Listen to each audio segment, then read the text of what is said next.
لوگ کہتے ہیں کہ معیشت کیسے سنبھلے گی. ظاہر سی بات ہے کہ آج اس دلدل میں ڈالنے کے بعد آپ کہتے ہیں کہ کیسے سنبھلے گی, تو وہ تو پھر آپ ایک پریشر کے ذریعے کچھ چیزیں ٹھیک کروائیں گے, عوامی رائے کے ذریعے سے ان سے کچھ چیزیں ٹھیک کروا سکتے ہیں اور اس سے کچھ ریلیف مل سکتا ہے. لیکن بحیثیت مجموعی اس ملک کو, اس کے پورے نظام کو تبدیل کرنے کی ضرورت ہے. اس میں جمہوری آزادیاں ہونی چاہیے. اس میں جو طاقتور لوگ قابض ہو کر بیٹھ گئے اور اپنی مرضی سے پورا نظام چلاتے ہیں, انہیں اپنی آئینی پوزیشن پہ واپس جانا ہوگا. اس ملک میں متناسب نمائندگی پر انتخابات کرانے ہوں گے. اس ملک کا معاشی نظام اللہ کے بتائے ہوئے اصولوں پہ ہونا چاہیے. زکوٰۃ 2.5% اگر صحیح طریقے سے, اگر ایسی حکومت ہو جس کی کریڈیبلٹی ہو, عوام کی رائے سے آئی ہو اور آنےسٹ لوگ ہوں, تو اسی 2.5% زکوٰۃ کے علاوہ پاکستان میں کسی ٹیکس کی ضرورت ہی نہیں ہے. یہ کیلکولیشن موجود ہے ہمارے پاس الحمدللہ, کوئی ضرورت نہیں ہے. اعتماد سے لوگ زکوٰۃ دیں گے اور پاکستان کے ہر آدمی تک یہ زکوٰۃ کا نظام پہنچے گا.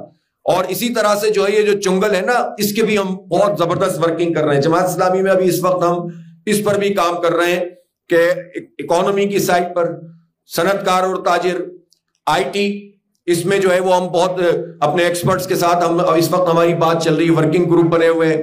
اسی طرح انرجی اس کے اوپر, اور ہمارا پورا ایک سیکریٹریٹ بن رہا ہے. اور انشاءاللہ ہم جو بات کریں گے وہ بالکل ایسی ہوگی کہ جو بالکل ہوائی نہیں ہوگی, جس کا گراؤنڈ ریئلٹی سے تعلق ہوگا.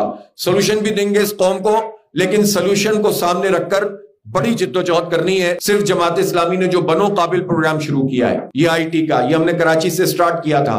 کراچی میں 25,000 نوجوانوں کو ہم نے یہ کورس کرا دی ہے فری آف کاسٹ الحمدللہ, اور وہ جاب پہ بھی لگ گئے, اپنا کام بھی کر رہے ہیں.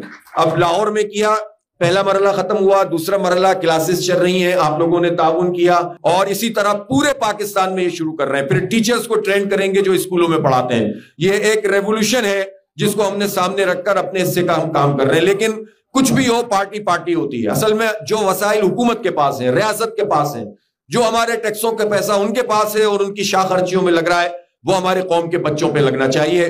اس کے لیے ہم اسٹرگل کر رہے ہیں. میری آپ سے درخواست ہے کہ ان تمام چیزوں میں آپ ہمارا ساتھ دیں. 12 کا دھرنا ہے, اس میں تو انشاءاللہ